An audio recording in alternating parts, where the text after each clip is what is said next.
മരിക്കാനുള്ളവരാണെന്നൊരു ചിന്ത ഓരോ അമലുകളിലും നമ്മുടെ മനസ്സിലും നമ്മുടെ ശരീരത്തിലും നമ്മുടെ വാക്കിലും നമ്മുടെ പ്രവൃത്തിയിലും വെളിവാകണം.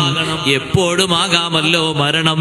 അതിനൊരു ഡേറ്റ് തന്നെ അള്ളാഹു നിശ്ചയിച്ചു തന്നിട്ടില്ലല്ലോ.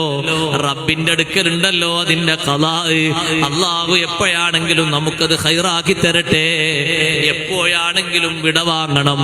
വിടവാങ്ങുന്നതിന്റെ മുമ്പ് ചെയ്യുന്ന ചെറുതും വലുതുമായ കർമ്മങ്ങൾ കുറ്റമറ്റ രീതിയിലാക്കി തീർക്കാൻ കഴിവിന്റെ പരമാവധി മുത്തഖിയായ നിലക്ക് നല്ല ഇൽമു നേടിക്കൊണ്ട് ഒരുപാട് സുഹൃതങ്ങളുമായി നമ്മുടെ ജീവിതം മുന്നോട്ട് നീക്കണം. അല്ലാഹു സുബ്ഹാനഹു വ തആല അതിന് തൗഫീഖ് നൽകുമാറാകട്ടെ. ഞാൻ എന്റെ ഭാഷണം അവസാനിപ്പിക്കുന്നു.